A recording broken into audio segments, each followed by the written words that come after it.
So here we are, episode 4, Jack Moves Pod. We're here with the founder of Yave Tequila, the only luxury Puerto Rican tequila in the world. Okay. Yes, sir. In the world. Research. Like What's up, Joe? That's my boy. What's good, bro? What's going on, man? This is good being here with y'all. I know Wes. Damn, Many I didn't years. know Many how years. long. And, Yeah, man. bro, we go back, and I got a gift for y'all. I didn't want.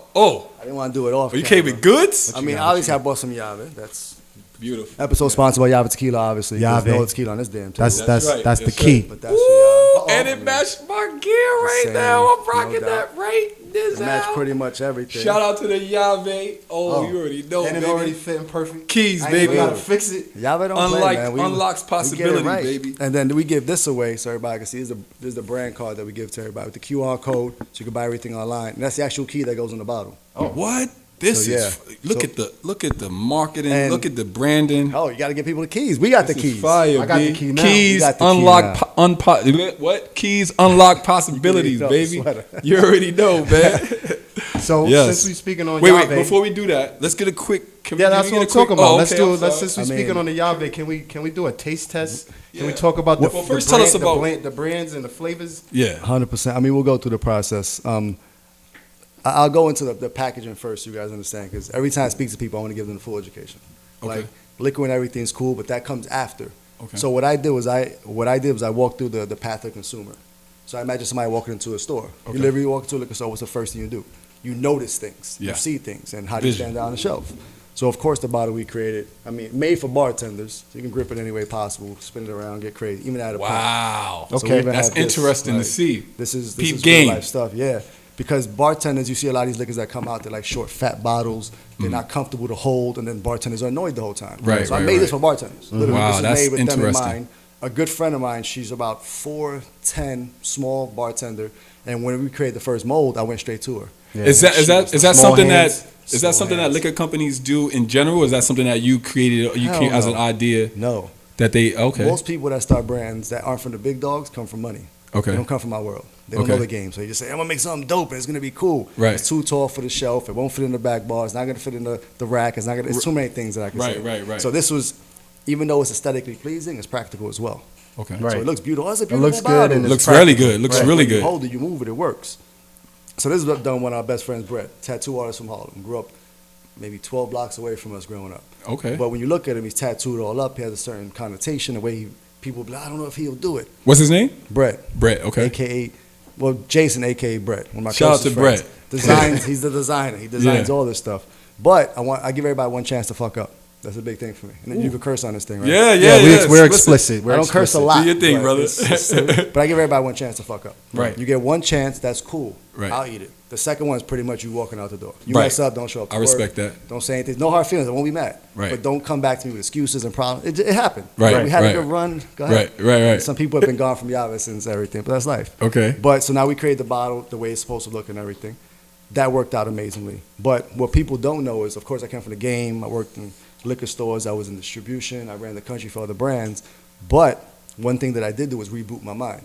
Okay. So while all this was happening, I went back to work in a liquor store. People don't know that, for about a year. Right. About a year and 2 months. And I went back to my old distributor job to reboot, to see what distributors Yeah. do. Reset. To see what they were doing in the field, what they were doing locally. You went right back to a liquor store. Right back to basics. Working at the liquor store. Yeah, Right. working. Literally just a regular guy. Okay. And when I met people, I would just ask them questions. And I learned what consumers wanted. Other companies pay millions for that. They pay Right. hundreds of thousands. Why Right. would I pay somebody to do that? You First get of all, it I for didn't have free. money. You get it could for just free. Put your feet on the ground. And Yeah. Feet on the ground. I'm getting the real information. Right. I spoke to over 7,200 people, 6,422 people. The top two reasons they said they didn't drink tequila was the burn. And they would literally go, the burn, I don't like the burn, Yeah. or that bad night in college. Right. So Right. now That my bad mind, night in college. that mind is obsessed with that now. Now it's Right. like I have to make sure that they don't have this problem with me. Mm-hmm. So we did everything the way we were supposed to. Won the gold medal at the World San Francisco competition, gold medal Wow. at the SIP That's the Awards. Wait, biggest don't say one. that too That's fast. that's the It biggest won the one, what? right? One more time. The gold medal at the San Francisco World Competition, Wow. gold medal at the SIP Awards. It's a lot coming in, man. That's dope. That's dope. What's really dope about it is that when you first create a product like this, friends and family love you. They know, everything's good, but you don't really even know. No, I know I made something good, but you Right. guys don't tell me it's good because we're Right. friends. We're Right, family. right. Right. But when you have people that you've never met probably before? never will meet, validate what you've done for no reason. I didn't send money. I didn't pay off. No payola. They tasted the product and said, yeah, this is one of the best tequilas in the world. Wow. That was humbling as it gets. Of course. So the Blanco we're going to try first because the Blanco is the base for everything. Is that the one that won, or is all three of them? Everybody won something. Wow. Okay. I got some little shot cups over there. Yeah, let's go. I'm gonna put this on the side. I have a different explanation. Oh yeah. We're gonna get to that later. You wanna do the honors? I don't know what the proportions are, so No, it's just a little taste. little taste. It's a taste, baby. It's tequila. It's Yave Tequila. How old is this? Is this the first one of all three of the different flavors? Or you made them all at the same time? Well, you make this first because this is the mother for everything else. For everything else, okay. This is the base. This is a pulo. You have to get this right. Okay. Pulo. And this one is called, what's the the Blanco. Blanco tequila? Just Okay. pure Blanco. Like All nothing right. simple, nothing crazy. And you see, All I'm pouring it one of many ways just to show people. I'm gonna pour it 3 different ways. All right. And this is like a different kind of flex. Like it's like, you do what most people Okay. do. Yo, I've never thought about these different, I mean, but you intricate wouldn't. things. I come from this game, so it's Yeah, no yeah, reason for me to exactly. And this has been a family And then business. I'm gonna get though. fancy. This is a I mean, family business. My From dad's your dad been, my dad's been liquor his whole damn life. Yeah. I've only had liquor jobs. Mhm. I went from working in liquor stores to owning liquor stores I worked. Your dad didn't own a liquor store that was in front of the block, Yeah. right? No way. He That was like a minority. Like the guy owned it, but then he was like, "You work here, I'll make you part of it." My dad grew up. On the Oh, block, all right. and The then big it was- dude wasn't your pops, right? No, Oh, you know the big dude I'm talking about the from other dude, Lance. big, I don't big. know why I'm Yeah, really- whatever. Anyway. Blanco. Yave. Let's Yo, see what it looks like. Cheers to the top. Yeah. Cheers to the top. I always say to the top. Oh, that is amazing, bro. That's smooth. That is amazing. That went right bro, down. that is amazing. For Just real. know, like, you make That's that face. really good.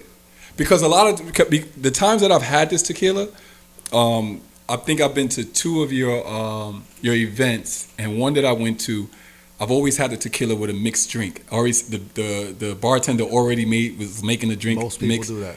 This is the first time smooth. I've had it straight. This And is I really encourage good. people, like, if we're gonna do mixed drinks and everything, even with the other ones, I say just taste a little bit by itself. When I do a tasting personally, which is one of my favorite things in the world, I just don't have time anymore. But Right. when I do a personal tasting, people are like, "Oh, mix it." I'm like, "No, try it by itself, and then I'll make Yeah. you drink if you want."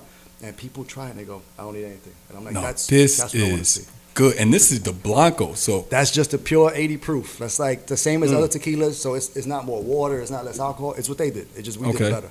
okay. And I was part of making this. So while I made the bottle with my boy Bread, I was part of actually creating the formula.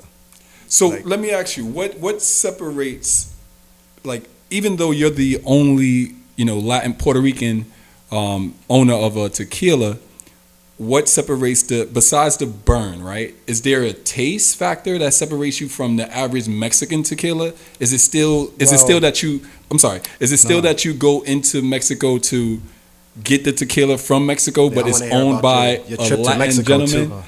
Or how does that work? All right. So to get into the beginning of it all. Yeah. So of course worked in the game. By the did way, I'm gonna make everything. another drink. Did almost anything you could do. Like I've all the accolades, even with the old brands. I know you guys are gonna bring up. We'll talk about that too. Yeah. But when creating this, I went back to basics. It was like stripping myself naked Okay. and being vulnerable and just opening back up and saying, I got to learn everything from scratch. I'm nobody in this world. I don't own anything. Right. So even though I was starting, I didn't own anything yet. It was a concept. I owned an LLC. That was it. Right. So I went on, and people always laugh. I went online and Googled how to start a liquor brand. I said, I'm not going to call any friends. How to no start a liquor connections. brand? I'm not going to pull anybody in. Yeah, how to start a liquor brand. I sat there and I read it on. I was actually know all this stuff. Then I looked into how to start a tequila brand. And then it was just like, I have to learn. Let me ask you, because I was reading some stuff about you. Tell me about August 26, 2015. 7:30 in the morning. He knows it. He knows. Yeah, John, You John, ain't that's John ain't boom. playing. That's you know what what it- I'm that's saying? the That's day the where that Wait, pay can per you do view. that date one more time? August 26, 2015. 7:30 in the morning. The only thing he missed was the time. So that's kind of dope that he said. All right, that's dope. I mean, that's That's dope. humbling because recently all the articles like the Forbes this that they bring it up. They're like 7:30. So how was that day? And I'm like, people know the date Okay, now. Like I that's, don't know what this is, so This is thank you for resonating. doing that homework, John. It's part of the story, so I would have brought it up sometime, but John just fast forwarded, which is super dope. right. But literally, it was August 26, 2015, 7:30 in the morning. I was in Orlando, Florida with friends. And the reason that date was so important is because August 27th is my You want a birthday. cup too? You want a cup Yes, too? please. Yeah. August 27th is my birthday. So because I travel so much, I worked and I traveled with the other brands. My birthday almost became a holiday because everybody wanted to see me, and I was, even though I would be busy, I'm like, look, for this, I would tell anybody I work with, I was like, look, for my birthday weekend, I have to be home. People are gonna come out, like, and I would get like bosses to come out, like, wow, this is cool that you do this. Right. So friends were flying from all over the country, like They just knew we had stuff planned. I was the only person that didn't know what we were doing. Okay. So now I'm like, damn, everybody comes into town. Like, I want to see this journey that everybody goes through. And a couple of my friends are driving from Florida, picking friends up in North Carolina, South Carolina. And I'm like, I want to be part of that. Like, Okay. I don't want to be this business guy. I want to be just Joe hanging out with the crew. Right. So went down the day before, hung out. We were talking about everything. And again, the day I got there, I didn't know I was going to do it yet. Because it was August 25th. So I didn't know anything. We were just talking. And I'm like, yeah, I just want to do something different. I need a change in my life. And I remember we were drinking, just talking. We all went out for tacos. It was like 3 of us. And went to bed that night, and I literally woke up. It's not something I'm saying to be cool. August 26, 2015, 17.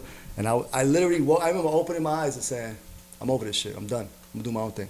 Didn't know what it was going to be. Didn't have a plan, but my heart said it. Yep. And for years, everybody was like, you got to do something. I was like, my heart's in the time. I don't know when. Like when you fall in love, Right. you just know. You can't force it. You don't meet a girl and say, hey, I want to love you. Let's love each other. That's weird. Right? Let's love each other. Let's love each other. You just love. And I woke up and I remember the first thing I did, I came out, I looked at my boy, he was sleeping on the sofa, and then I called my son because he was with his grandmother. Mm-hmm. And of course, I raised my son, he's been living with me almost his whole life. Called him, crack of dawn, Saturday morning, and he's like, what's up, Dad? And I'm like, yo, I'm going to go for it, son. I'm going to create something from scratch. He's a kid. He was 14 at this time. Right. He's like, Saturday morning, he's like, well, what does this mean? And I was like, look, you know how I've been working and building brands for other people? I'm going to do it for us now. Mm-hmm. And my son was like, do it, Dad. You're going to be great. And so you needed. And then I was like, and if it doesn't work, it's your fault. And I hung up. Because I got to pass the blame to somebody. If it don't work, I'm like, I did it for my son. You can't be mad at me. I did it for JC. What the hell? Yeah, I respect that. But then I called my mom and my dad. And this dynamic is different because, like most of us, our parents get divorced young. Yeah. My parents got divorced when I was 10. And they've only agreed on 3 things in my life.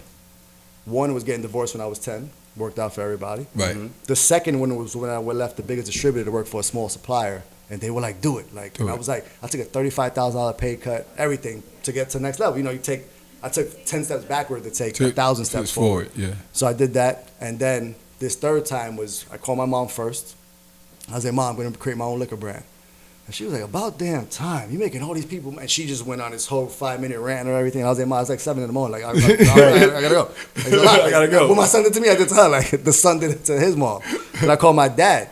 And he didn't pick up right away. I kept calling. He picked up. Was everything all right? And I was like, yeah, same thing. I'm going to create my own brand. Right. And my dad was like, I've been waiting for this call since you got into the game. Right. And I was like, so tell me about, when you speaking about your son, tell me about, I was reading about the sushi to the ramen. Oh, man. Like, it's crazy because it's like, I'm not an emotional person by any means. We grew up together. I'm me. But my son, of course, you guys know. Mm-hmm. I see you post all the time. It's different. You can't explain that love. That's another love. Right. Absolutely. Right. It's different. But so now, fast forward a little bit, and now I'm like, I'm gonna go all in. Remember, my son comes home from school. I'm sitting down.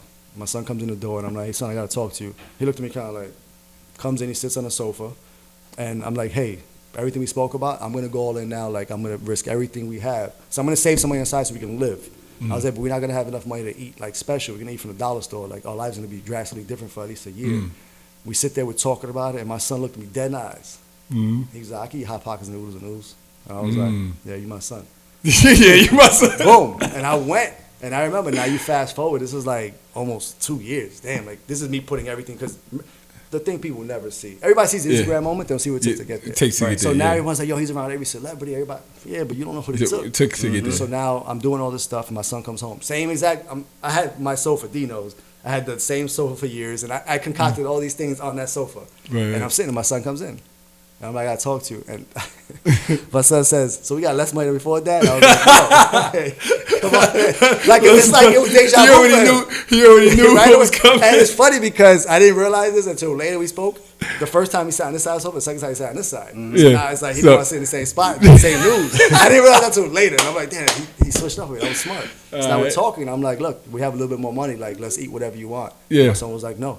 Like, we have food. We went shopping. We could cook. I'll make us. And I'm like, no. Like, I want to say at least 15 minutes of negotiating.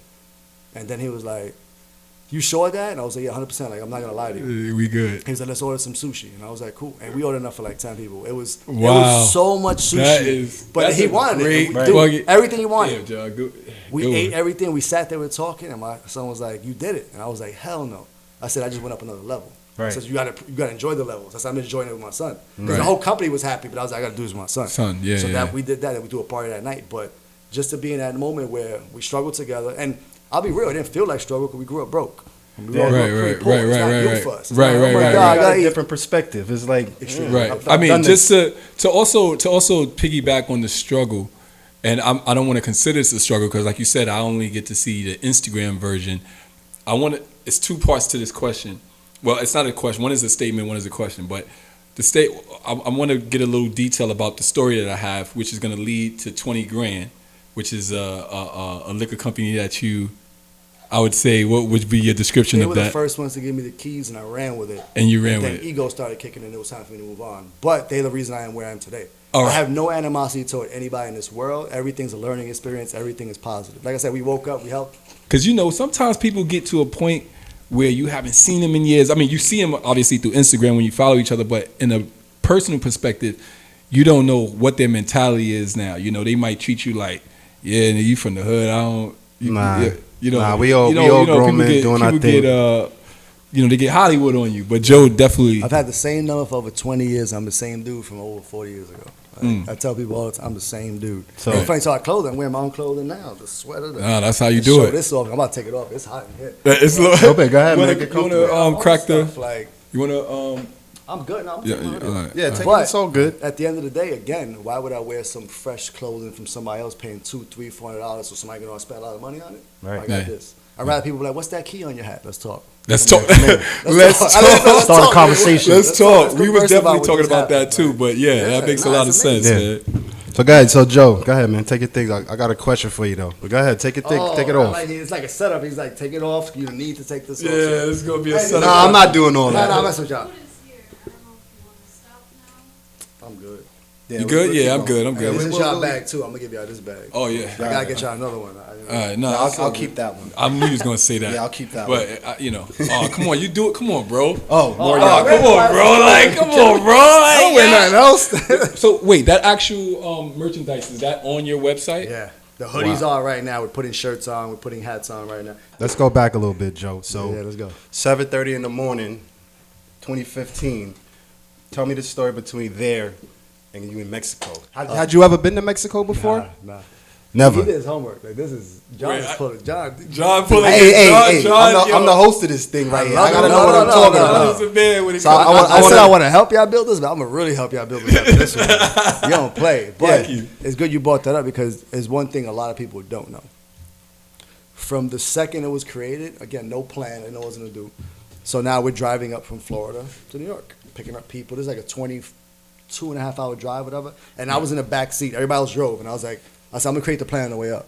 So I did literally word clouds. Like what makes sense, what doesn't make sense. Right. Like literally, I still have that paper. I was scratching things out. I was like, yeah. Like literally, I'm very organized, so it's hard for me to write just like loosely. Right. I like to write a certain way and make sure it's segmented. And I was like, I'm gonna just go hard. And I was writing everything.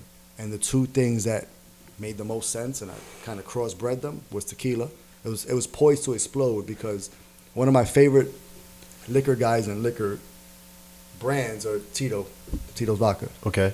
Tito Beverage is his name. His last name is actually Beverage. It's spelled differently, Rich, R-I-D-G. Tito is pretty. I didn't know that. But the reason it's such a big deal is because he was very ahead of his time. So now people see a brand like Tito's and these big brands and it blew up overnight. Hell no. It started in 1999. Like, I'm a liquor nerd. I don't care what LeBron scored last night. Who won what chip? I know liquor. Right. So Tito Beverage started in 1999. Started doing everything in his garage. Literally started making his own batch in the garage. Boricua, obviously, right? No, Tito Beverage? Oh no, he's white dude. In Texas. They made it in Texas. Oh, wow. It's vodka, not tequila. Tito, you think it's a Boricua, you know what I'm saying? He did this in Texas. Right. So he starts making everything, but he did it from corn. So it was gluten-free. Okay. Gluten-free didn't become cool till like 2010, 2011. When LA and New York was like, hey, I want to be gluten-free. Because all of a sudden we can't eat gluten. Wherever that came from. People don't even know what it is, but it's cool. To me, he was like Pac and Biggie. He was way ahead of his time. Right. Like, it was things he was saying you couldn't get. You're like, what do you mean? And now you look back, you're like, that was genius. Right, right. He was so far ahead of his time that people were like, that's not going to work. Vodka from Texas, corn vodka, you stupid. And he just kept making it. He didn't care. Friends and family loved it. It was actually pretty good. And then in 2010, 2011, when the gluten-free craze exploded, he exploded. Tito exploded. I remember I was dating a girl at that time who was like, she had celiac disease, where she was like, gluten's messing me up. She did one of them tests. And she was like, I'm going to drink that Tito's because I think it's gluten-free. It's something she had seen throughout her life for the past few years. She went to the bar. I remember we went like a week later, and she drank it, and I studied the brand. I was like, makes sense. And it tastes good. Tastes and good. It don't have you with American a Right now, most people say, yo, what's your favorite kind of vodka? Tito's is in the top 3-4 at least. Number one, I think so. Tito's is the first brand to take Smirnoff off the top brands in the U.S. and like. I thought Grey Goose was at the top for a long time. No, Smirnoff is volume. I'm talking about cases sold. Smirnoff was number one because it was quality plus whatever. Price. Tito's, just like when I say dismantled, yeah, because Tito's is not expensive at all. It took them 12 years to start getting there. It just happened last year, so it took them over 20 years to get there. Right. So I was like, how do I accelerate that? How do I do it in 20 years? How do I do it in 5 to 10 years? We did in 20 years. Tequila was poised to explode because in the car you were figuring this out. In the car, and the reason I was like tequila's gonna explode because it's healthier, it's a stimulant, it's the only liquor that's not a depressant. Like everybody drinks yak, they drink vodka, it's depressants. Okay. Tequila's the only liquor that's a stimulant, a natural stimulant. Really, that's interesting. So I was like, because social media is picking up, the world is changing, that knowledge is gonna get out there. People are gonna be talking about that. So I was like, tequila's it. So tequila was done. Okay. Then I was like, what's different? How do I make it different? Other than the formula, it was like, how do I make it different? And I was like, well, vodka flavors have always been huge. Whiskey flavors are exploding at this time. And I was saying everyone's getting into the flavored market, but nobody took the bull by the horns when it came to tequilas. Right. And I was like, I'll be that guy. Right. The first one I made was actually coconut. You don't see that here for a reason. I'll get into that. But the mango is the one that put us on the map because there was no mango tequila. I made it for my grandmother who died. Like she passed away. I did it for Ella. Like straight up, it was for her. And we've gotten every award you could think of, from gold medals to innovation awards, which is deep. You talk about, it's like going into the rap game and you win like rap of the year. We won an innovation award in liquor. Like the Puerto Rican kid from Harlem got this award. They gave out 2 a year. Wow. And it's like, I got one. Wow. It comes to my crib, this box that says Joe Cruz, Yave Tequila. So hold on. Go ahead. Hold on. Before you get to the, so as far as the award, is that an award that is just based on the hard work that you're doing detached from them, where you're not brought to a ceremony, to an actual award show? They're just like, hey, listen, we see what you're doing, and we're sending you these accolades for what you're doing. As crazy as this sounds, I never knew the award existed. Nobody emailed me. Nobody called my team, my PR team, nothing. I would come home one day. It's a box there. I thought it was a Yave bottle. It was the same. It's about the same size. I should have brought it just to show y'all. But it was like a real award. Like you win them Academy Awards. And I opened the box. I'm like, this is weird. I rolled it out. It was bubble wrap, and I'm like, what the hell is this? I swear to God, I was like, what is, like, again, nobody told, there was no forewarning. It was no just email, no nothing. Like, you didn't even know you was in the running for it. I didn't even know it was a thing. How do I know I'm in the running for something that exists? It's like bringing Puerto Rican of the year. How do I know I'm going to do that? Nobody told me it's a thing. Like, I got it. I made it. Like, where's my flag at? I'm a Puerto Rican. I'm Puerto Rican as hell. Like, I did it. I'm walking around to other people like, how Dominican are you?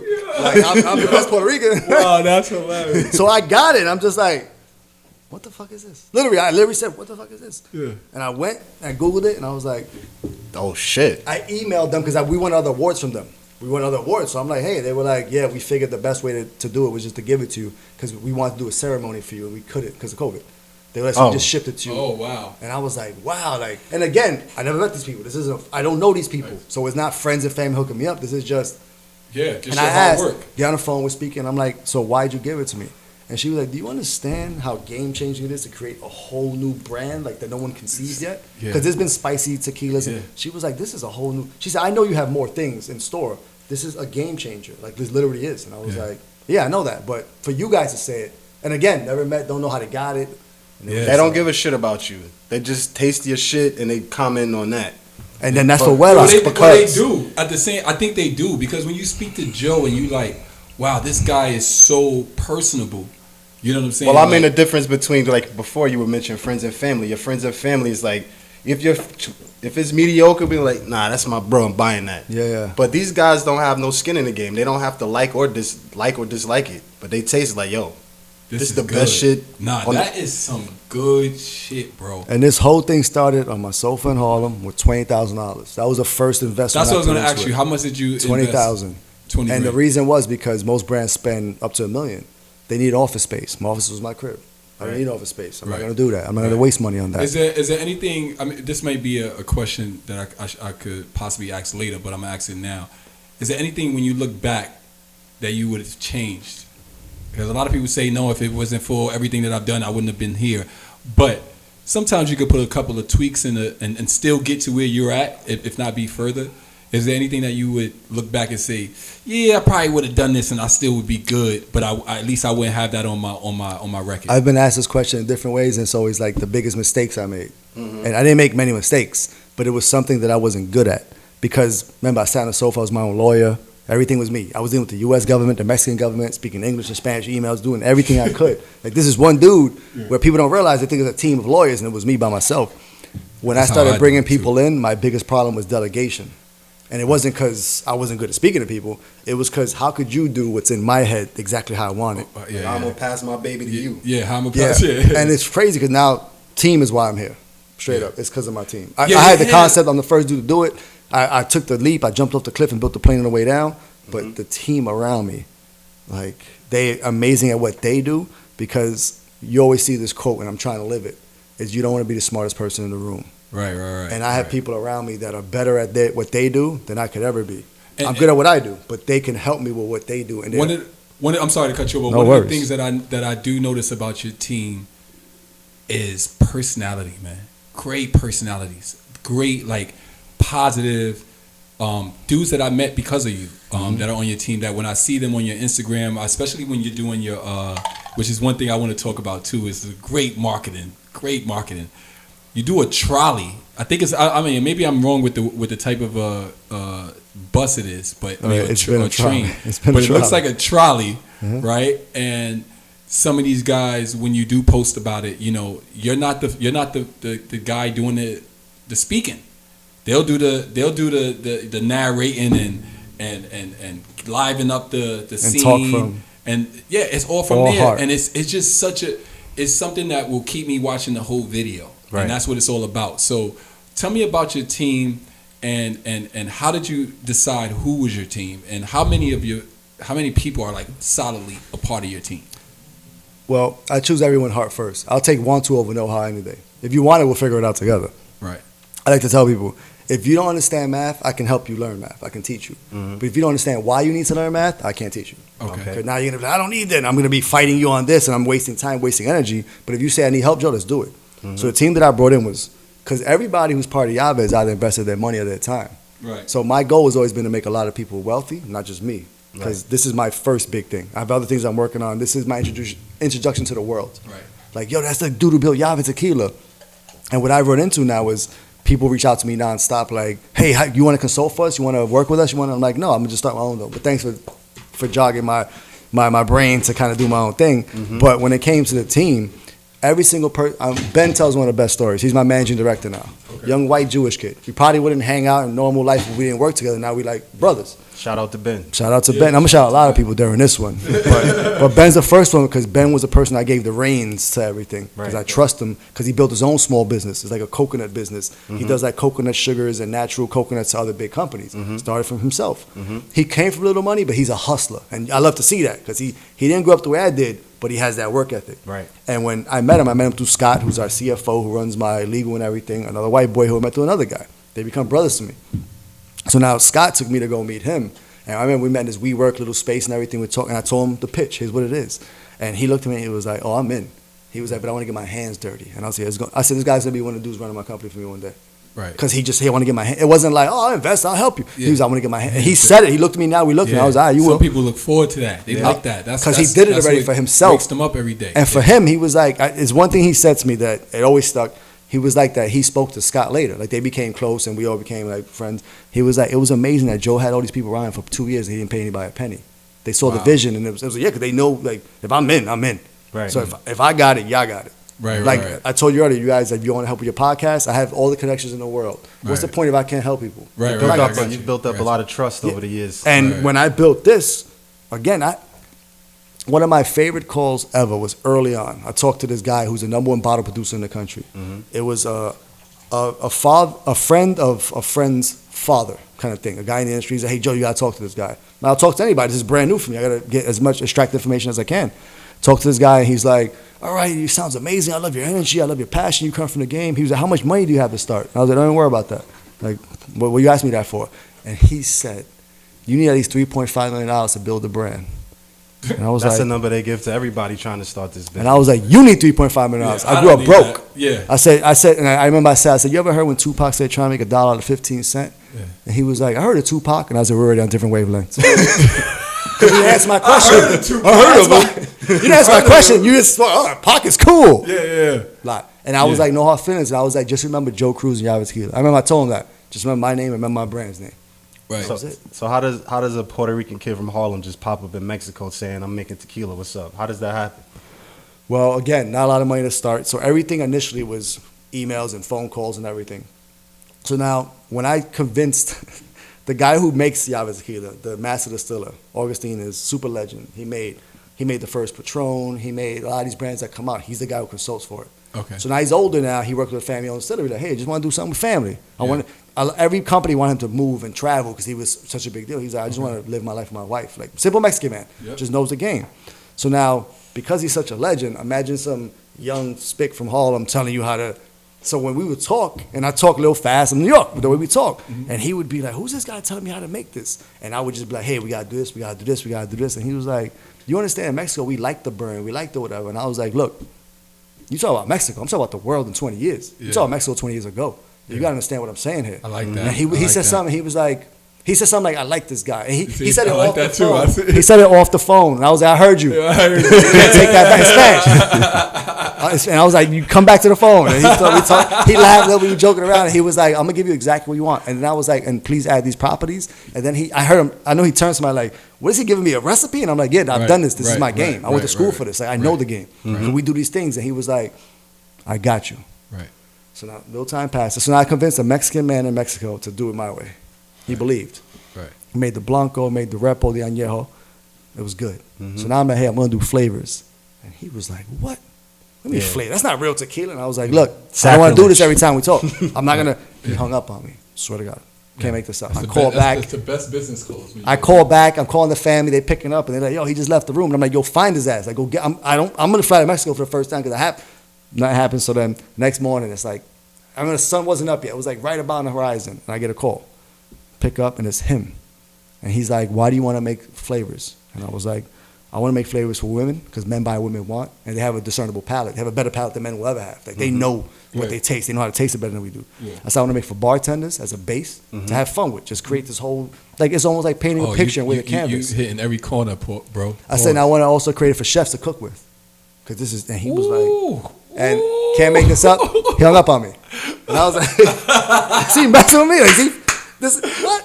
So now I'm trying to plan my trip just to go down there, like, again. So now I'm getting a team together, and Paul tells the story best. This is all before you go down there for the first time? This is all before. So now Paul, who runs New York for me, Paul's like a brother to me. He came out to run New York City. Paul's our marketing. He does everything. Paul's swag is out of this world. Paul Nicholson. You guys probably see him on IG or whatever. He's part of it. Like, the guy you saw on Trolley. Paul's one of the guys speaking. Okay. So a little keynote to throw in is when doing all this process, toward the end, I was becoming anxious. And it's because I didn't have the money. I didn't have what everyone else had to make it bigger.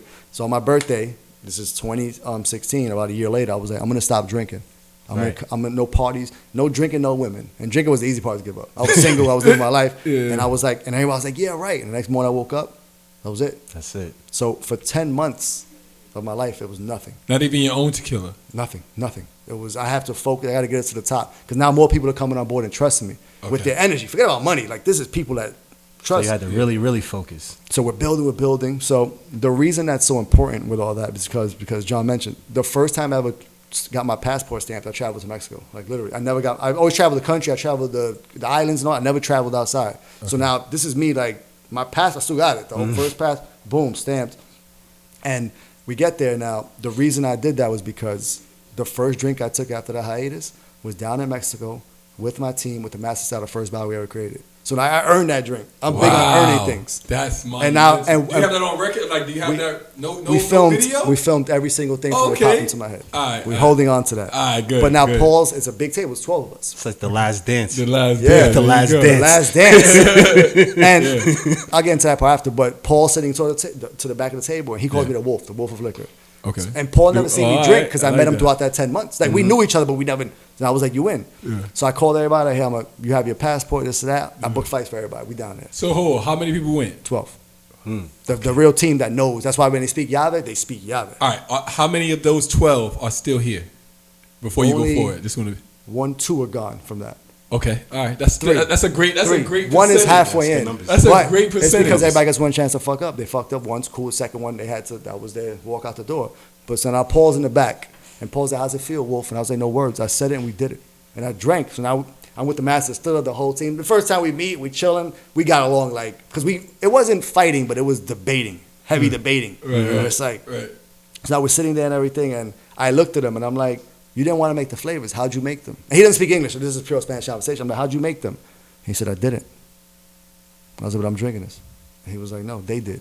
He brought in 2 women chemists that were pouring all the drinks and watching me drink, and they were tearing because they saw how much I loved the mango, and they were like proud. I had no idea. I just thought they were part of Mexican. And they Mexicans. They were 2 Mexican women chemists that he brought in to make it, and he was like, "I can't make it for women the way women can." Wow. So now I'm not taking credit again. This is heart stuff. He was like, when you told me that, he was like, the reason I hung up on you because I needed to make sure I called them. So literally, when he hung up, he was like, "Hey, I need you guys to come down and figure it out." He was already sold. Yeah. He was sold. By the time you hung up, but you didn't know he was sold. He didn't want to talk no more. He wanted to get to Yeah, work. he had wanted to to. get He wanted to get to work. He said he never met anybody with my passion because he's met mad people, but they just, I want to make tequila, make money. And I want to make this for legacy. I want to have every Puerto Rican, black kid, white kid, anybody in the world that sees this story, like I can do whatever I want. Right. So when I filmed the documentary, had nothing to do with Yave.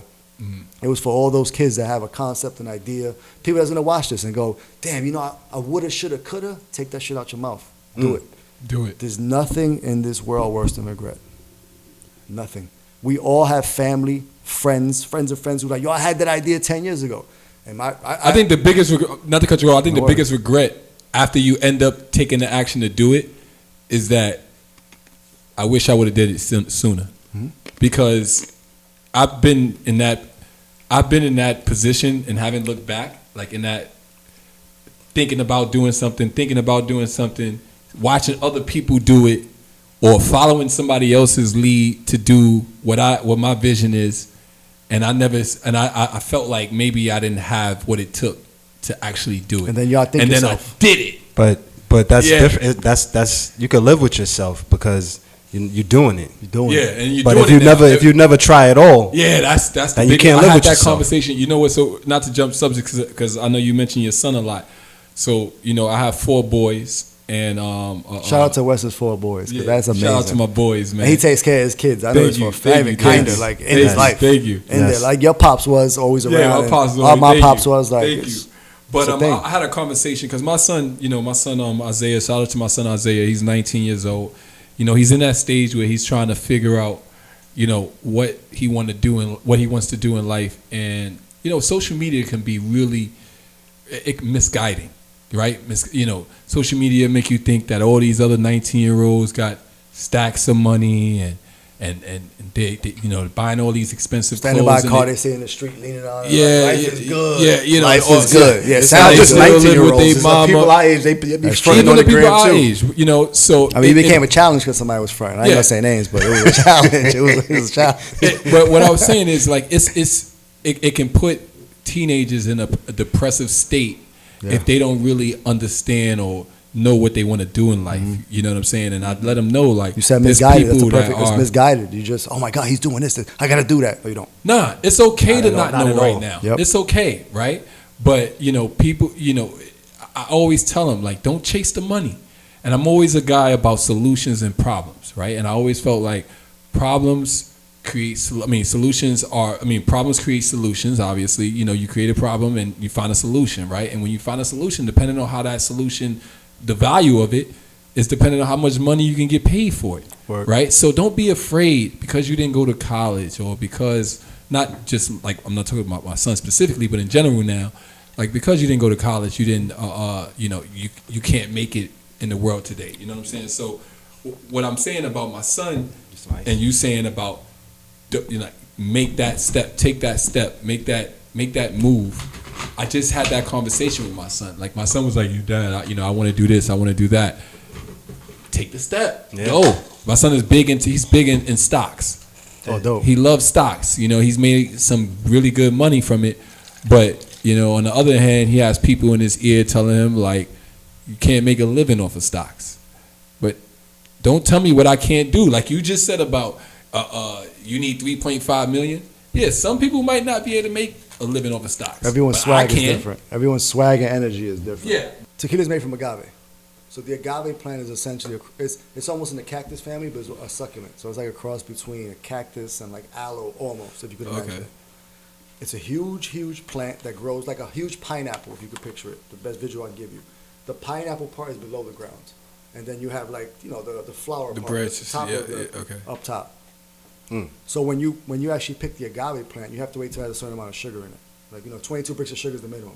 The bricks of sugar sounds crazy, but it's like certain levels of sugar, but the sugar is the actual agave itself, the actual juice you extract from it. So when you pick the agave plant is one of the few plants that kind of sustains itself forever. So when you pick that plant, a tiny piece of the plant, it's like a bulb, stays in the ground. So you don't have to replant it, it regrows itself. Oh, wow. Yeah. So you take out what you need and then leave it and let the rest go. It takes 7 years to fully mature. Okay. So we do that, of course. Wow. So when you take that out of the ground, now you have that growing, but then you use that. So what we do is we use blue agave, which is the best agave you can use, of course, like top level agave. Okay. But then there's two different agaves, which is a highland agave and a lowland agave. All right. So literally, like there's one up on the mountain and there's one on the ground. Okay. Pretty simple. The highland has an aromatic smell, an aromatic flavor, like, you know, it's lighter, floral notes, easy to drink. The ones that are down, you know, the lowland are what most brands use because it has that earthy texture, that the burn that you get comes from that, the peppery notes and everything. Yeah. We actually blended the two. So use highland and lowland. The reason was because I knew they would cancel each other out. And at the same time, I get the best of both worlds. Okay. But it's a certain percentage that we use that I'll never say out loud. Okay. So Did you originate that mixing Highland and Lowland? that's a thing, but people don't do it. Okay, As all often. right. So we just. Why is it more expensive to do? Or? It's like I have to go with those agaves, these agaves. You have to blend them right. So you can't just I'm gonna put two So together. is the Highland right. more expensive than the Lowland, or the Lowland more They're expensive? within the same. It depends. It's almost like the companies you deal with. Depends Okay. on who owns Okay. what and how All much right. they Okay. have. Like you buy in bulk, essentially. Okay. So now you have that. So that's one thing that we do that makes us unique. Okay. At the same time, we use volcanic water that flows below the distillery. So literally from a volcano, water flows and flows around it. It's extremely distilled already. It's clean. So we double distill it just to be safe. We use that. The third thing that we do is we have a proprietary yeast, meaning we create our own yeast in-house. So I could tell people exactly what we do, but unless you do it the way we do it, you can't make Yave Tequila. So is there a different turbidation for yeast in alcohol, or it's what you? Yeast, what you would imagine Yeast, with everything what you else. imagine Like, what we it make is. everything. Okay. It's just when you make it yourself, now you can do what you need to do to it. Okay. So Right. the taste has those unique properties that we don't speak about. Okay. So we spoke about the Blanco, of course, and now the Mango, the game changer, the one we won more awards, more.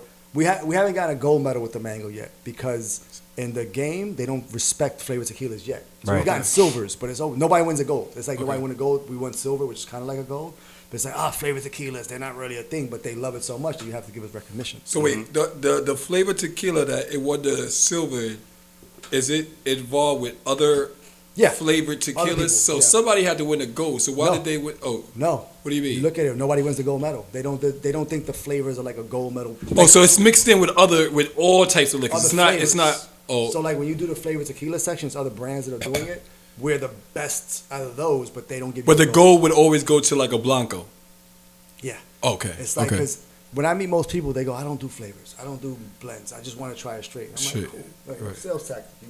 You agree with them. You roll with them. Okay. But then with the Mango, I do the same thing I'm going to do to you guys right now. Okay. You could say you don't drink Buddha, you don't do this, you don't do that. Shot Well, time? Shot the well, clock? first, I'm going to ask you guys to do one thing, and this is the most important thing because, of course, just smell it. Okay. This is how it entices people to try. Most people, I don't do that. Then they smell it, they go, Oh, that smells good. That smells like some good mango. all natural mango, no Wow. sugar, no syrups, no BS. And it was easy. Never mind, because you're gonna fucking say pause and shit.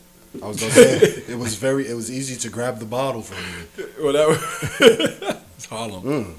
That smells really good though. So what we do is, Yeah. we again, the Blanco's the base. This is what you have to perfect first. Okay. So we macerate the fruits, meaning we take the oils and the juices from the actual fruit, Right. and we put in a stainless steel container for 35 to 40 days. So Okay. this is that with real mango.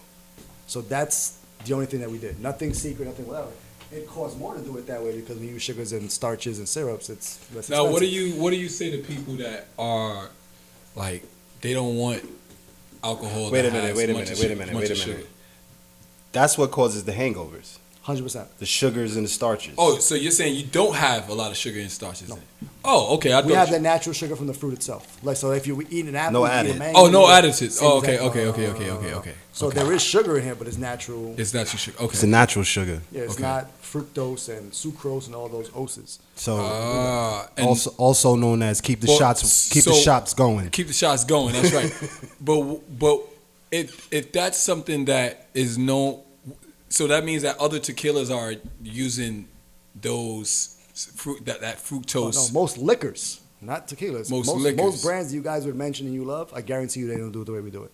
Because- Why? Because it's less expensive and they don't give a shit about you. Because they're already a big brand. Wait, it's They don't less have to worry- expensive. They don't have to worry about It's that. less expensive for them to do that. Hell yeah.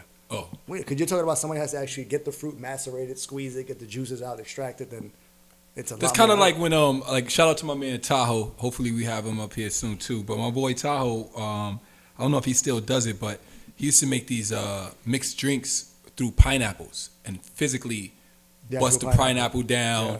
put the drink in the pineapple, and you getting pineapple. You know, you're not getting no extra added stuff. So you gotta imagine that's- mass distributing those. It's crazy. I've Yeah. seen him with crates. No, I mean like I know, so I can Yeah, right, imagine yeah, what right, that means right. for him with fruits, with real fruits like mangoes, because mangoes aren't as big as Mangoes. Yeah, shout out to mangoes. It's pineapples, but mango still. pineapple. And this one's for that lady. Para tu Yeah. abuela. Para mi abuela, para ella. Yeah, para tu abuela. I love it. That smells crazy. Yo, bro, that's crazy. Game changer. Innovation. Changed the game, bro. That's Like good. that's no cap. That tastes so good, and you can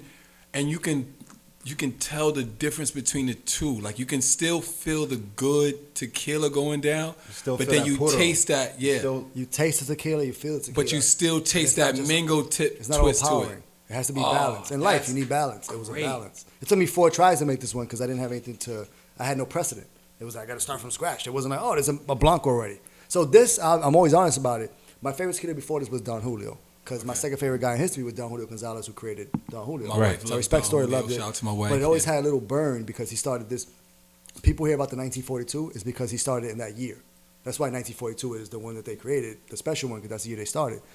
You talk about 8 Tidbits. years ago. Like, so, yeah. They be buying, a lot of people buying it. They don't even know that's. They have no idea why. Go ahead, Joe. Go They have ahead. no idea. And I'm going to educate because I respect the brand. To add, I'm going to add to that because I Yeah, think yeah. it's going to have to do with what you're going to educate people on. Why do you think that as a culture, Latin or Black, excuse me, we gravitate to like the 1942s or the new, I don't know what that white bottle, I think that's another tequila with Clase the Azul. Clase Yeah, Azul. Why do you think we gravitate to bottles and drinks in that nature?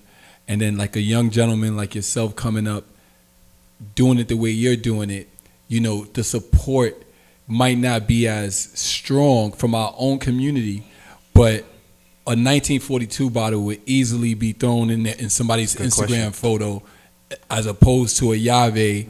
Not saying that they wouldn't throw a Yave, but someone would probably want to do it, and they don't even know who the fucking person. Couple answers to that. One is always people want to see you do good, but not better than them. So it's like, how could you face me? We're from the same hoodie. Like, damn, he's killing it. Instead of just saying, yo, I'm with you. Let's roll together. I always bring up the same example on if we support one another, how amazing this world could be. Black Panther. Yeah. People were seeing it 2, 3, 4 times. It's black, a black cast, black director, black everything. The fastest $1 billion movie of all time. How come we don't do that with liquors, with clothing, with technology? With technology. It's Right. like, oh, no, he's from the hood too, man. F that, man. Fuck him. Yeah. I could have been that. And my question is, did you try? Because I've heard a lot of people, when you hear rappers, say, oh, he's trash, but he tried. Right. You didn't. Right. I heard you rap a lot, but I never seen you out there rapping. You rapping on the Right. block. You never did anything bigger than that. And at the Right. same time, it's sheeple. People follow what other people do.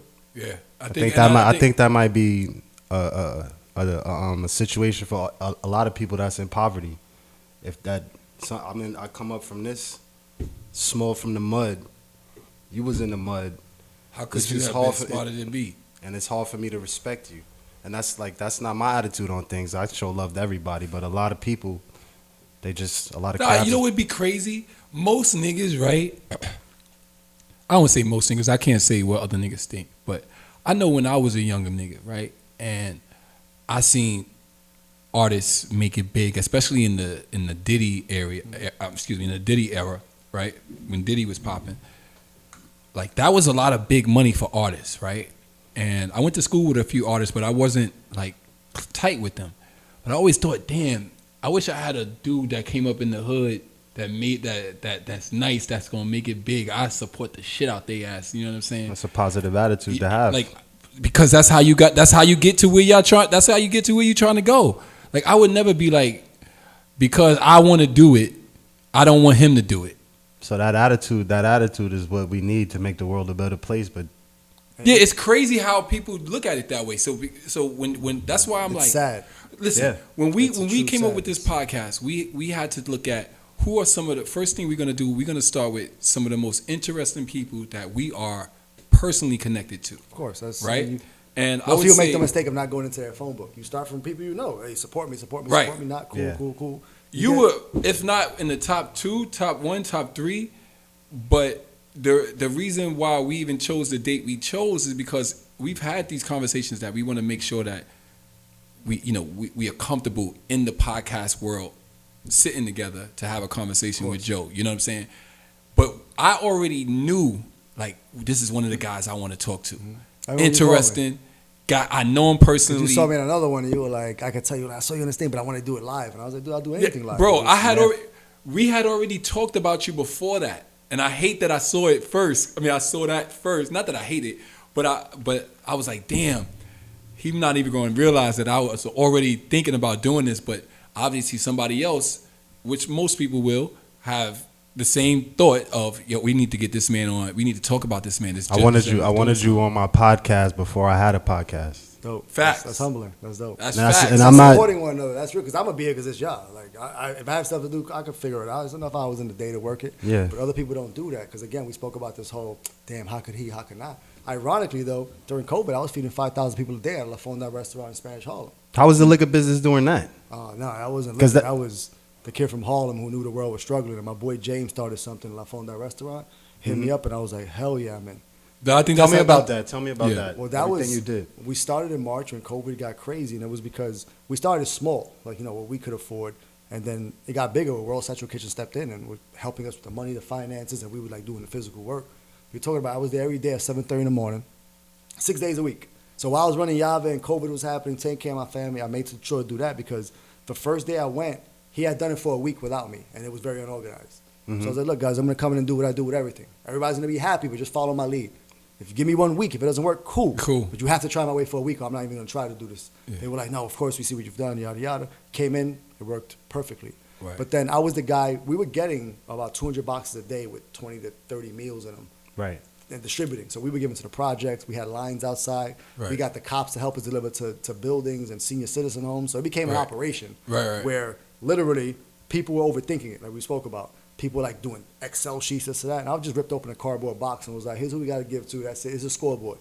Every day I would come and write the scoreboard. I was like, everybody, I play ball. Like, right. Look at the scoreboard. That's how you know we winning or not. Right. If something isn't checked off, we have to focus. And everybody followed, we won. But I'll never forget coming out one day. And, I ran everything with James. He would do more of like the phone calls and setting it up. And I was going to physically do this, do that, put these boxes here and everything. And one day I finished quick as hell. Everything's working. Everybody understood the score, but it was like 2 weeks into it. And I went outside, and it was a line. We went 106 between 3rd and Lex, La Fonda Boricua restaurant, the Spanish restaurant there. Yo, the line was up the block. So I was like, let me walk this line. Like, I never focused. I was just, I got to do what I got to do. Like, well, yeah, I just kept going. I walked up the block. I walked up to 112th Street. There were people on 112th and Lex standing on line for our food. Wow. I saw at least 20 people I knew or their family or people that I grew from my hood. I walked back and I was like, damn, this is worse than I thought. Yeah, people were struggling. And I started reaching out to people I knew with every company I could think of. Whether you own your own company, you have access to fruit or foods. And I was telling people, I'm not going to sell you anything. Just come meet me here one day. They're like, cool, let me see what it's about. And they would do the same. They would walk the line and say, yo, the line's on 110, on 109. Either way, you're talking about blocks of people, 6 feet apart, but still blocks. Right. People were starting to come from Staten Island, from Jersey, because they knew for a fact that we were giving meals. And there were times where we would set aside meals for us to eat because that's all we had. And I'd be like, no, everybody giving up their meals. And people, sorry, I was like, we could afford this. I'll buy everyone lunch. But then we would finish like 1:32 most days, and people would still be coming. Right. I was like, I need more food. It became this obsession. And my team recently told me that it was crazy because they were like, damn, man, we can't access Joe, but he's doing charity. Like, how you going to be mad? Like, and everyone knew, like, it was part of it. And the team started helping and more people and more resources. Right. So then we stopped doing that. You know, times got better. And I was like, I got to help more people. Then I started with something that's now my entire heart. It's called the Fridge Girls. There's these girls that I was introduced to. They're 4 girls that are filling the refrigerator. You know, have you heard about these community refrigerators that pop up in the city? I haven't. It's like literally a fridge from the house. You put a fridge out in the streets. A store takes ownership. They give it electricity, and then people come and fill the fridges for the neighborhood.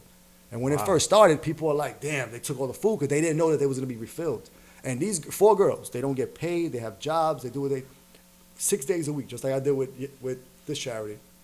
They fill these fridges twice a day. What is it called again? So people hear it. The girls are called the Fridge Girls. So on Instagram, go to the Fridge Girls, and this is something I'm helping them create everything from their nonprofit to bringing in big guns. I'm doing whatever I can do to make them bigger.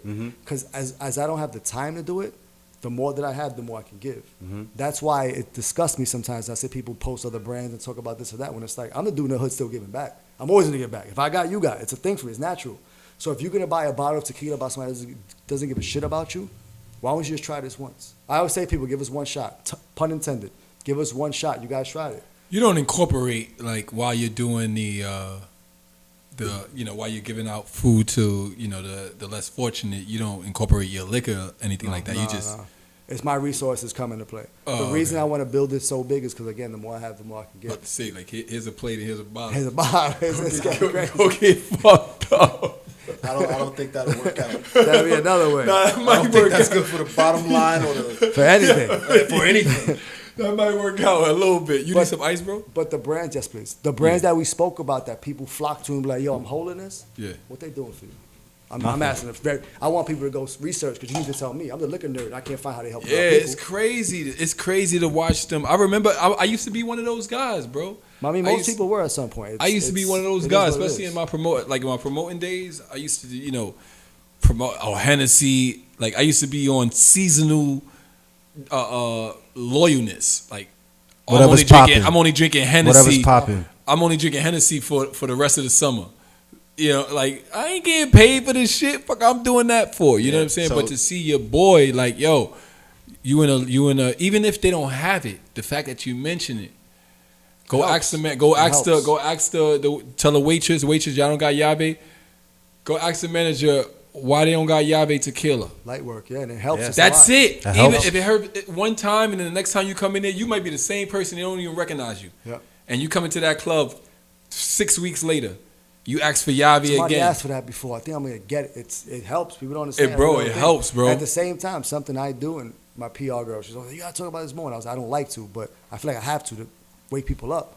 Yo, I speak to at least one person a week. It's a lot more, but one person a week where they're starting a business. Mango with the seltzer. Mango seltzer is my thing right now. All right. So here, before you go, I don't want to cut you off, No but worries. I did take a peek at your. I was about time to move up. Yeah. I'm sorry, my bad. I'm learning, yo. I'm paying attention. You know what I'm saying? I'm learning. Hey, Wes, good job. Good job. Good job. Good job. That's the first time you said that to me, man. Thank you, man. I appreciate emotional. that, man. Thank you, bro. It's friendship right here. Finish what you was gonna say, bitch. That mango makes you emotional. B, this is scaring me, bro. As much as I love you, brother, I don't know if you can convince me to like something. Hold on. That's coming up. I don't Good. know. I'm used to this. I know you're going to turn it back. What is that, the jalapeno? Bro, I don't like anything with jalapeno. You're gonna have to convince bro. me too. You're gonna have to convince me too. And this is no cap. I'm going to tell you if I don't like it. Good. Let's have some fun. But let's talk about the other stuff. We're going to have fun. All right, I'm going to pull this up for you, but I just want to, because I Challenge took a peek. accepted. Jalapeno? Yep. That scares me. Challenge Good. accepted, as he All said. right, so I hope that doesn't rub you the It's wrong way amazing. right now, but No, you're my man. You're my man. I all heard right? at least. I'm just letting you know, like, I ain't going to minimum. front on that one. That Good. one, Good. I didn't front on either one, but I'm not fronting on that one. So It'll be Yeah. fun, but at least once a week, and it's more. But I'm gonna say minimum. Somebody's starting a business that needs advice, and they reach out to me and they be like, "Hey, I don't want to bother you." And I'm like, "Hey, just get to the point." And people will ask me like, "How'd you raise the money? How'd you do this? How'd you do that?" And I learned, like you were talking about helping people with the credit. Right. I learned very, very, very quickly that most people, well, everybody has an idea, everybody has a concept. Right. You go outside right now, it's 2 homeless dudes that have an amazing idea, but they homeless, so who cares? Right. You can't really, it's perspective. Like, I can't really listen to you and everything. You go to people that have jobs and they have ideas, but they ain't doing anything about it. So a lot of times when people judge me, I'm just like, what have you done? Like, I don't say it, but I'm looking at you, So now when I speak to these people and they look at me like, damn, you started something, I need some help, some perspective. I'm like, of course I got you. Right. And I didn't realize the need of people that needed the most basic advice. That's common knowledge to me now. It's things that I don't think about that. But I've helped dudes. One guy started like an alkaline water company. I met him through a friend of a friend, through some things I'm working on with some celebrities. I want to shout them out, but they were like, hey, could you help this dude? Like, we can help him with money. We don't know how to build the brand. He hit me. He was so excited. He's like, I got this investor wants me to give me $100,000 for half the company. And I was like, you better call me right now. Yeah. And he had no, and I don't know. Like, that's nothing. Black dude in Vegas started, and we spoke on everything. For a company. And he was like, so how do I get the money without offending and everything? And I was like, you understand what convertible notes are? Okay. It was like I was talking another language. And he was like, hell no. Straight up. He didn't try to lie. He was like, hell no. And I was like, a convertible note essentially is something where somebody gives you, they invest in your company, but they don't invest within the company. It's almost a loan that can be transferred into the company. So now if somebody gives you $100,000, you could offer him 8 to 10% a year for 2 to 3 years. For 2 to 3 years, without having him touch anything on the company. At the end of that contract, depending on who it's on, me or you or his mutual, he could take his money back with the 10%, so it's gonna be like 120 grand pretty much. Or he could say, put that money into the company with a discount. And the dude was like, but why would I wait so long? And I was like, because you have to set your valuation of your company. Nobody knows what it's worth. You don't know. If I just give you half, that means my company's worth $200,000. This is $1 billion company. I knew this from when I started with $20,000, so I couldn't offer it for less.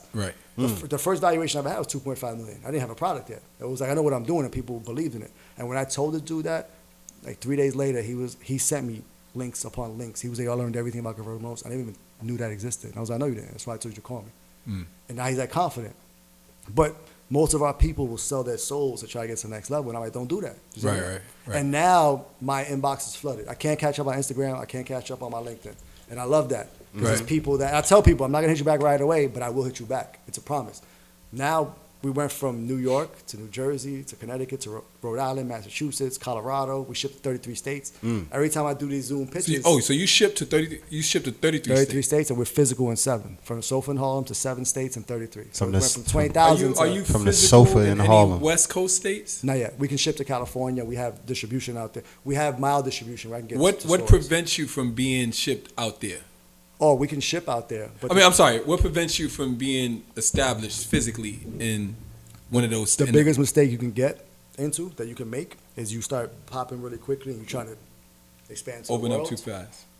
With no product and no way to get it out. Your resources, your knowledge, my time. I'm one guy. Even though I have a team, but when I show up, I sell more. I'm the guy. People love the story. I can't go to 12, 15 states. Now everything's within the Northeast because during COVID, I can't travel a lot, so I can drive everywhere.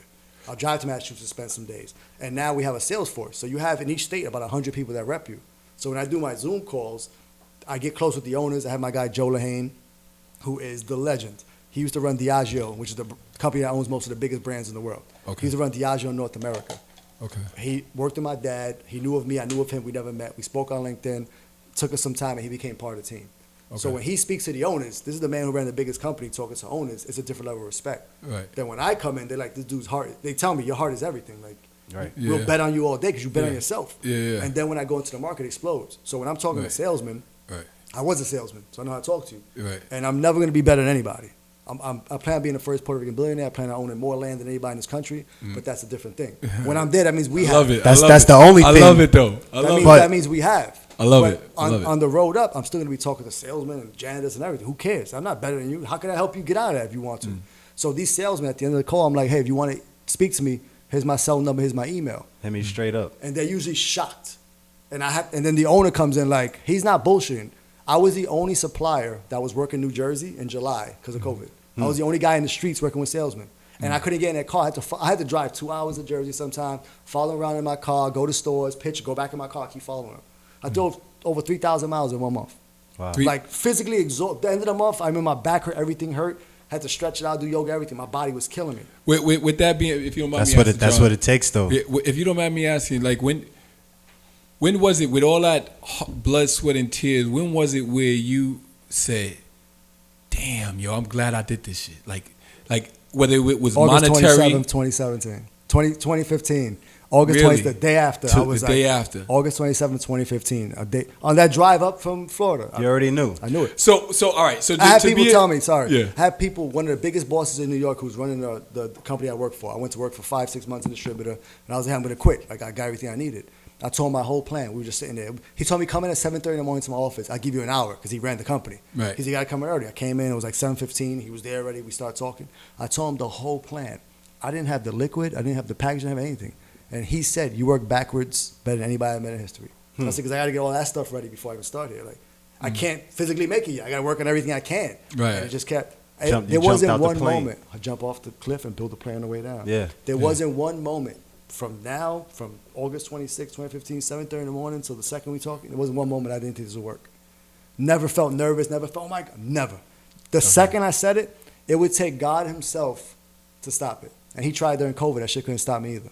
So what I'm really asking, just for a consumer value, is has there been a moment where I know we don't chase the dollar, right? But has there been a financial moment for you where you was like, wow, this worked out for me? Like this really, you know what I'm saying? Like, has there been a moment that, or you're still like pushing for that moment to really say that you want this one or this one?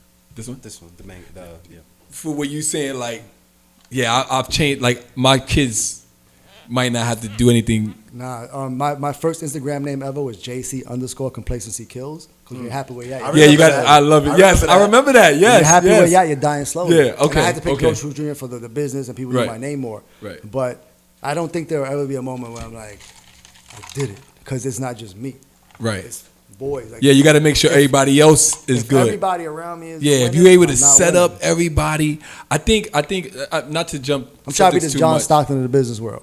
Most assists ever, nobody's touched me. It just easy. Oh, Joe's in the court, somebody's gonna win today. That's exactly what I want. Yeah. Let me mention something about, and I know you probably can relate to this, but there's a gentleman that's on Instagram. His name is Shabazz OG, and he posted a post about being a boss. I mean, people gratifying the word boss, right?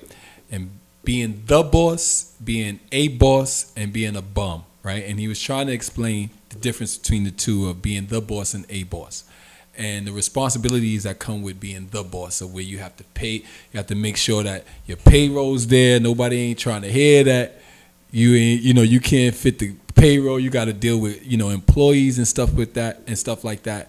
And then also being a boss and being a boss in the position that you're in, right? So as you say, you have a team. Every time you talk about your company, you talk about your team.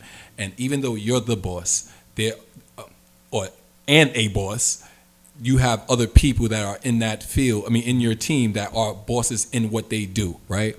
And I say that because people don't really see, like you said, what goes on behind the scenes. And I wanted to on a Sunday with your glasses on with two computers open, your phone, and you gotta organize all this stuff so everyone's happy to start off Monday.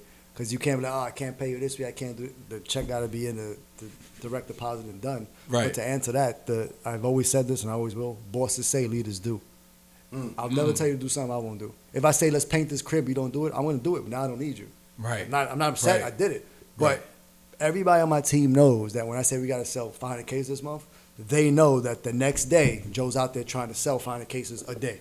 Not That's just what I putting do. it on them. It's all of us. Let's win. And 500 cases would be something that the average liquor company would attain to, or is that something that you are looking to attain to for what your business is? My goal, it's ever since I ever wanted to do business, and it's a math problem. I never say the number because I want people to always go on their phones. I want to make $1 a second. That's when I'm going to be a little bit happy. I'm not going to say number because I know people are going to $1 be like, a second. It's an exact number that's stuck You're a in my math head. man. That's a lot of money, bro. And I'm talking about that's what I feel a little bit happy. $60 a minute, bro. Like that's a lot of Wait. 60 an hour. Wait. It starts to. I just made $18. 19, 20. Yo, that's a lot of money, bro. And that's my start where I'm a little bit happy. Yeah. That's not like, no. But $1 a second is where I'm like, all right, I can start really helping people. Yeah. Right. Have you ever thought about having like celebrity endorsements or something like that? That's what I was gonna I've say. had many celebrities reach out to invest and be part of. Right now, I don't want it because people need to understand the grind and the struggle. Mm-hmm. All celebrities have brands now. That's going to die out pretty soon where people are like, oh, another celebrity, another rich person has money. At some point, they're going to come to this side and be like, oh, shit, I can start my own thing and build my own legacy. Right. Because if I bring on a celebrity, he built it. I don't want So how has this pandemic affected Yave? Has it affected you in a more creative way? Has it affected you in a negative way? Has it affected you in a way where, I'm changing with the times and we're just going to come with a new strategy? Like, how has the pandemic affected Yave Tequila in a positive or negative Well, way? in business, it's adapt or die. It's a simple, I don't care whether it's a time, Adapt just or whatever. die. I might use that in one of my Use captions. In my But next then- picture. Don't be Blockbuster Video. Don't be. Don't be. And they had a chance to go on Netflix and they didn't. I might be GameStop That was for a couple of days. Adapt or die. But in the beginning, when COVID hit, when it was real, we were actually doing a photo shoot that we were going to do a bunch of looks, a bunch of drinks. You had bartenders, you had everybody show up. It was the day before the city shut down. Remember the team was like, should we do it? And I was like, hell yeah, because we don't know what's going to happen. I don't know if it's going to be 2 weeks, 2 years. Nobody knows. March. We did that. It went well. Yeah, it was like March 19th, March 18th. We did that whole shoot. Everything went well, and then everything shut down. Right. So, of course, I was like, let's all get on a Zoom call, everybody from the company. We're just going to talk this out. And the first thing I said, I was like, look, just like I learned how to be a founder, I learned how to do all this from scratch, we're going to learn how to get through this, and we're going to come out as stronger. And I was like, same way when I started Yave, I didn't have a plan. I don't have a plan yet. I said, we're going to come out as strong as who we are. We come from the hood. We come from nothing. Right. Struggle, this ain't new. When you're from the hood, this ain't new struggle. I ate from the dollar store for a year with my son. Like, nothing, nothing's going to affect me. Right. But it made us stronger as a team because we had to figure it out together. No matter what we were forced to. I couldn't be me and just go to stores and sell a bunch of Yave. Had to figure it out. So we built our marketing. We made our structure a lot more sound. We were much better on social media with our e-commerce. We just kept figuring things out. And I was out in the streets starting July. 4 months later, I was in the streets selling again. And the word got out where people were like, this dude is in the streets selling 400 or 500 cases on his own. Yeah, whatever it takes. I said this. This never changed. I think alcohol is a great time in the pandemic. it was. It was an I essential would say, business. unfortunately, I don't want to say unfortunately. I don't want people to become alcoholics. Alcohols. But alcohols. I don't want nobody to be alcohols. That'd be weird. That's my Southern That'd be family weird. coming out of me, man. But I think that's why I was interested in knowing that because I know for like the marijuana industry booming right now, right? And how different is alcohol? Somebody being home and not being able to go out. Maybe they want to listen to some music while they cleaning up or cooking food, so they pop open a Yave Tequila bottle and take a few shots. And like I would think that the business would be better, but I know that on paper it looks like the alcohol industry is not doing super well on a broad scale, especially because bars are closed and restaurants are not open and stuff like that. My So dad told me, liquor's a recession-proof business. People bored, they drink. People stressed, they drink. You meet a new girl, you drink. It's always reason to drink. you happy, you drink. You drink. Yeah. So when this happened, there was a little period where people didn't know what was going on. Like liquor stores would panic. People were online around the blocks buying cases of liquor they didn't know. So now the misconception is all liquor exploded. We exploded because of our team, who we are. Okay. But only the big brands exploded because people weren't spending time in stores. You run in and buy what you know when you get out. Yeah, what you I don't want know. to talk to you. I don't have time. Yeah, Give me yeah. cases, give me cases that. Yeah, I don't even have time. There's no to talk. taste. There's no tasting. There's no, especially no in and out. tastings, none of that. The two things that we're the best at, and I'm going to say it in the camera, I'll say it to any big company, nobody's going to beat us Yeah, on check him premise. out. Whether it's bars and liquor restaurants, you're not going to beat us. We're the best at that. And we're the best at samplings, doing tastings. Those are two of our strongest weapons taken away from us. Okay. So because of that, we had to be at our weakest, our most vulnerable, and we strengthened that. Adapt. Now with the world coming back, I got emails, we were talking about it yesterday. I got so many emails from salesmen and distributors who are like, on-premise is coming back. You're going to be a beast. We need you to, because most brands are built on-premise marketing. You see, let me get a drink of this, drink of that. You go to liquor store, I drank this thing at the store. I drank Yave at the bar. I needed. We went the other way, and we exploded. Right. So now that's very rare. We knew what we were doing with the team that we have, from the guys that I mentioned to more people, to my boy Danny Reyes, who was the first investor in Yave. That's who I thought. That's who I. So wait, say that That's one more time. Danny What you Reyes, just D Reyes. And what was it? The first investor outside of myself right. that believes with money after me. Yo, I was reading. I saw a D-Reyes. podcast that because I did a lot of research on you, man. I did a lot of research on you. And that man pulled up on you with a check. First, he came to my crib, and this was the first moment I was allowed to enjoy because of Danny. I'm the focus guy. I'm the So wolf. I'm the shark. that was the question I was asking you. when was the financial moment when you was like, all right, it's all worth it? That might have been it. From the beginning. Right. It wasn't the money, I don't think. That first It support. was never. Like, but behind the money came personal, genuine support from his homie. I mean, D-Rez came to the Yeah, crib. if you pull up with me like, with all due respect, Danny, he's doing that right that's now. my man. That's what I thought you was. That's what I thought you would bring when you But said Danny Danny. came to the house. He had the check. We spoke on it, and I'm like Seinfeld in the hood. My door's always open. I've got an emotional moment. Right. This guy did the same kind of thing. When we see the business that I'm trying to get in, we don't have a lot of we don't have no 3.5 million. We don't have to hire nobody.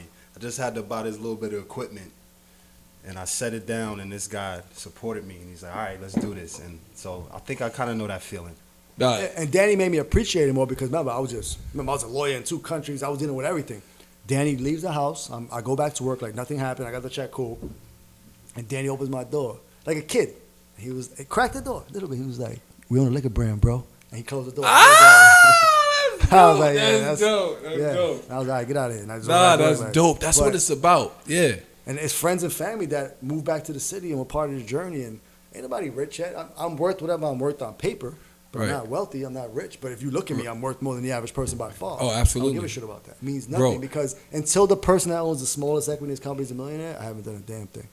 Wow. It's not about Joe. It's not Joe Cruz. I'm going to have opportunities. People pay me $500,000 a year to go work for their companies. I was offered multi-million-dollar deals before I started this. And I was like, that's not knew my worth. Like, you going to pay me millions because I'm out the game? So you're trying to bring me back with all this money? Right. Nah, I'm definitely got to do my own thing. Right. If you're going to give me $4.55 million into state. So being that you're in the Puerto Rican lane, for lack of better words, right? I mean, not in the Puerto Rican lane, but as far as being that you stand strong on your Puerto Rican heritage. He's in a lane by himself. What I'm saying right? is, excuse me, that's why I read basically. I read verbiage myself. But what I'm saying is, being that you stand on your Puerto Rican heritage and your ethics and the way you move, have you thought about going in? Because I know as far as, and I'm sure you probably did, but as far as like our culture, as far as rappers and stuff like that, they always, like Scissor with Cameron, you got the rappers that do that type of liquor, right? And they have those rappers that sponsor it. But on a Puerto Rican level, have you went to like some of the reggaeton artists, some of maybe other artists that are in that particular genre, just to like say, listen, I'm the first one. Mm-hmm. You should be behind this brand. It's funny because the first slogan, right now the slogan for Yave is unlock possibility. Right. Like, whoever you are, you can unlock your own possibility. Like, be true to yourself, et cetera, et cetera. The first slogan was Dreamt up in Harlem, made down in Mexico. Irony was Harlem didn't support me. I love that again. Dreamt up in Harlem, made down in Mexico. And Harlem wasn't even supporting me. I remember doing you said it wasn't? I remember doing a tasting in the Bronx. Me and Paul Nicholson. We're doing a tasting in a big store in the Bronx. We're doing it, and I was there. It's not like we're doing a tasting. Like me and Paul, and there was some drug dealers in front of the store. It was like a hood Bronx store, but it was big. Come in, they like, yo, what y'all doing? Paul explains it. Yo, he's the founder. Like, yo, it's dope. And this one dude comes in. You really from Harlem? And I'm like, yeah. And he's like, I never seen you in Harlem. And my response was, I never seen you in Harlem. And he was like, oh, you from Harlem? And I was like, but why we had to have that moment where you couldn't just come talk to me? Why it had to be this? And he looked at me like, he was almost embarrassed, like a big black dude. And he looked embarrassed. I was like, why we had to have that moment of tension where I had to prove to you I'm real? Why you couldn't just come talk? We just converse. And no lie, he was like, let me get a bottle of each. Like, he felt stupid. I was like, you don't have to feel stupid. I said, I appreciate you buying it. I said, but we got to stop doing that to one another. Right. Hey, and people in Harlem would be like, he ain't really from Harlem, he's from the east side. I'm like, I have the scars to prove all this. I've been through it no more than you have quick on your story, west side. right? It's Harlem. Harlem is Harlem. Harlem is East Harlem. side, west side is Harlem. So Yave is doing great. So how do you go from where you at to the $1 billion? You gotta do a Jay-Z deal. Nope. It's what you gotta do? Nipsey was my guy. Marathon continues. No marathon was ever won on the first step. You just keep running. It's grown. Again, $20,000. It's about action. So not even close to that. Right. And the interest and the people who want to invest and people who reach out and other markets are reaching out. And I'm talking to guys in Massachusetts, Rhode Island, white men who I've never met, who support and show me love. And when I get off the Zoom call, sometimes I'm like, why can't I get that at my own place? I don't stress it, but I'm like, damn. And then I go out there and they treat me like a god. And I'm the same dude. They're like, damn, man, you're so cool. I'm like, yeah, but I'm the same dude. But then when we're around the way, people are like, yeah, I want to drink that Yave, but I drink this tequila. And I'm like, have you ever tried Yave? Yeah. Nah, but. And I'm like, there's no but.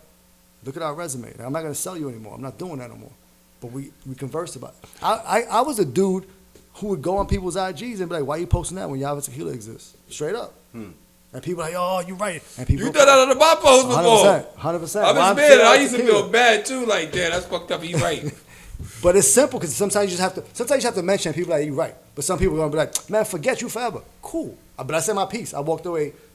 Cool. Have you had any artists or You had any Nipsey. celebrities? You had Nipsey, didn't you? Well, no, I was 20 grand. Oh, that was the that's how I was previous. working with Nipsey, Chance, Yo Gotti, because with that brand, it was on its way up, so I wanted to work with artists on that way up. Now with Yave, I'm doing it a little bit different because I'm kind of running. But 20 everything, grand so ain't even I'm around no more, right? Sounds like another story. I mean, it's just 20 grand ain't around no more, let's right? be real. I put my heart and soul into everything, and I was the streets with that brand. But So since when you I left, I mean, numbers have gone down. Don't give too much marketing or too much down talking the on numbers nobody. have gone down because, dude, just like with this, when I was out there selling during COVID, I was running the national market, the field marketing manager. So every event and everything, I was running. I was doing sales also. I was running like a blitz team that traveled the country. I was doing everything. But then at some point, it's like I'm putting this brand ahead of my son and myself. Like, what's happening here? People ain't appreciate. Some people appreciated, certain people didn't. Then it became a situation where everybody kind of wanted my job, my title, and I was like, y'all can have all that, just don't change the plan. And what did they do? They changed it. We went from an urban brand because it was a vodka with cognac. It looked like cognac, so you go urban. Right. Urban's the coasts. Urban is in the middle of the country. Right. And all of a sudden, he wants to be this expensive brand, and we're like this and that. And it's like the price didn't change, the quality didn't change. Why are you going for another market? They went for another market. I had nothing to do with it. I stepped away and I watched. a big market is Miami. Are you in Miami? We're in Florida. Yeah, we do. With the Yave, We have a small distributor with Yave and everything, but it's not a team down there. But we can do it. But Miami's super pay to play, just like New York. But I'm from New York and LA. So you gotta pay niggas to get. It's a horrible it's ugly game. out So there. we're doing the reverse. We're popping where we are, and people go, we need to be part of Yave because that's the reason I do all these podcast interviews and everything. Yeah. When people hear the story, it's like that dude's real. Nah, they going. Trust me, bro. Speaking of your story, I got a question. And I know what I'm doing. Obviously, there's a quote I always hear you saying. It's like, there's always a reason not to do something, and most people find a reason. don't be most people. Don't be most people. That's what I told my son last day when we went to college. Wait, let me ask. Does that come from Does that come from you? Does that come from your dad? That kind of energy? Does it come from your grandmother? It actually comes from, I created the quote, but it comes from certain people that would always make excuses around me as a kid and as I grew older. And I just didn't. I said, I haven't been late. And you know this. I haven't been late. I had a problem since 7:30, 2000. I've never been late. And that was because I was late to a meeting by 1 minute. And I walked in. It was a liquor meeting, and I felt like an asshole. That's crazy because you know why? I said, yo, we're going to have you here at 5:30. And he said, we're going to get there closer to 5. He got here at 5:30. He got here at 5. He got on time still. He was still on time. Never late. But go ahead. And we took our time. I was working in the crib. I was like, let me get these things done. I just want to have my mind clear when I'm with y'all, but I'm never late. Yeah. Even if I just say, yo, it's me in the block around 5:30, I'm going to be there like 5:30 the latest. Right.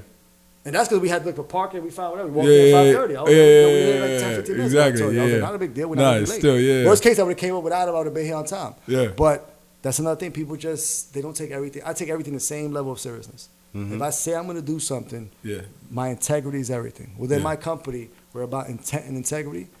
Intent meaning like if we have a problem with each other, let's talk about it with positive intent. You know, you messed up, but let's fix this. Integrity, if I say I'm going to do it, you ain't got to worry about it. If I can't do it, I'm going to tell you first. Yo, I can't do this. Help me with it. We talk about trust and transparency. You got to trust one another to do their job. Nah, everything works smoothly with you, yo. And then over communication, which I text you on the way. I'm on my way. I do that on purpose because I don't want Wes to be like, damn, I know Joe State's coming. There is no but with me. I wonder if this is the answer. And most people, they too cool. They want to, like that fashionably late shit. I've never been fashionably late. Never. I'm there. Because while everyone's waiting to come in and be cool, I'm listening to everybody. I'm meeting the owner of the club. I'm meeting everybody. And by the time you walk in and you cool and everybody, I'm with the owner. Now he's buying Yave. And you walking in like, yo, we looking good, right? And I'm like, I don't give a shit. Nah, y'all don't understand my man's story. So Joe, crazy. for all the young entrepreneurs out there, everybody trying to start maybe a liquor company or any kind of company, even towards me, I'm trying to listen to you. What can you give it? What kind of advice can you give to people trying to start and get to your level and above? I could do this for hours. What time is it? But the first thing I always tell people, and you guys already did it, there's never a perfect time. That bullshit doesn't exist. There's always a reason not to do something. Most people find it. My girl left me. My money ain't right. It's raining outside. Nobody cares. My favorite movie is The Bronx. Nobody cares. My favorite line is nobody cares. Yeah, nobody cares. When I say that, the reason nobody cares means so much to me because single father, we got kids. So now I'll give you a story on the nobody cares, and it resonates with people where they be like, "Yo, this is deep." So now, let's say your landlord comes right now. Yo, John, I need $1,000 by tomorrow. And you're like, damn, I need $1,000. I'll have to kick you out. So now John talks to us. Yo, I'm gonna need that money from y'all. Y'all got me? And we go, yeah, we got you. So the next day comes, and you call me and Wes, and we don't pick up. His wife says he can't do it. I'm just like, nah, I ain't even got it. I was fronting. And you go through all these problems. Your landlord comes knocking on the door. Hey, John, what's up? You got that $1,000? I had it, but my man fronted, and you get his whole. He's gonna listen. He's gonna sit there and be like, damn, that's messed up. But I need that. You and your son gotta go on the streets. Nobody cares. Me and my Nobody son are cares. homeless now because of some bullshit. And I'm out there telling the story of why I'm homeless, but I'm still homeless. Nobody cares. Right. So when it comes to starting your brand, your legacy, you just gotta go.